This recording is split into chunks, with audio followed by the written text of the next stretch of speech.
201 student at GCU. My project is on synovial joints. A joint holds bone together and allows for mobility. Another name for a synovial joint would be a diarthrosis, which is a freely movable joint. We have 6 major synovial joints in our body, and they have 5 distinguishing features. What makes up a synovial joint are 2 bones, and bone is a strong calcified connective tissue that makes up the framework of the human body to enable movements. Then we have the articular capsule, or periosteum, which consists of 2 layers. The external layer is the fibrous capsule, made up of dense irregular connective tissue, which strengthens joints so bones aren't pulled apart.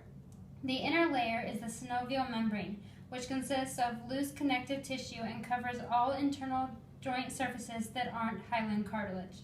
Next, we have the synovial membrane. It is the outer lining of joint cavities, which also produces and secretes the synovial fluid.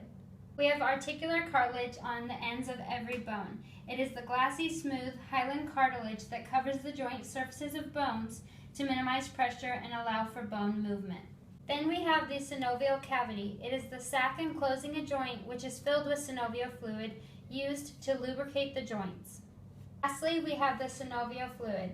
It is found in the joint cavity and produced by the synovial membrane to allow movements of the joints without friction. All of these features make up the 6 synovial joints. First, we have the gliding joint, which uses a slight non-axial or multi-axial plane. The gliding joint is a flattened or slightly curved surface that slides across one another with very slight movement, found in the spinal vertebrae, carpals, or metacarpals. We have a pivot joint, which uses a monoaxial plane. The pivot joint is a type of diarthrosis, which allows the bones to rotate around one another and is only limited to rotation, found in the skull and vertebral column. Next, we have the condylar joint, which uses a biaxial plane. The condylar joint permits movement in 2 planes, which is allowing flexion, extension, adduction, abduction, and is found in the wrist and knuckles. Next, we have the saddle joint, which uses a biaxial plane. The saddle joint has saddle-shaped surfaces that is U-shaped in one direction and bowl-shaped in another. They can move all directions except axial rotation, found in the thumb, carpals, and metacarpals. Next, we have the ball and socket joint, which is a triaxial plane. It is the round head of the bone, which rests within a cup-shaped cavity and can move in every direction, found in the shoulder or the hip. Next, we have a hinge joint, which uses a monoaxial plane. The hinge joint allows angular motion in a single plane, like the opening and closing of a door, and it is found in the elbow, knee, and ankle.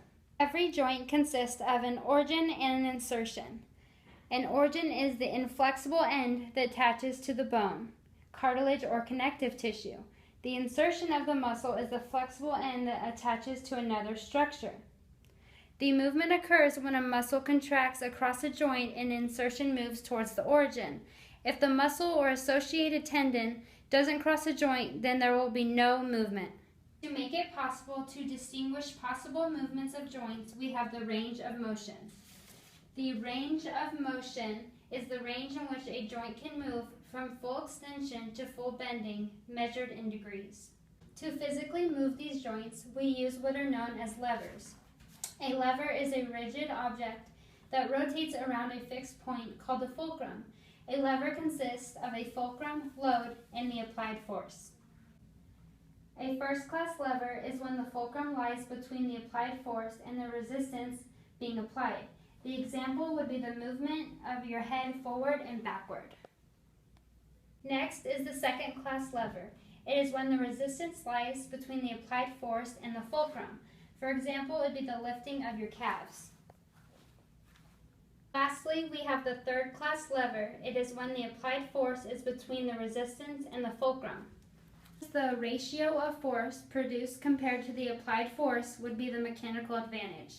The greater the mechanical advantage, the less effort that needs to be applied.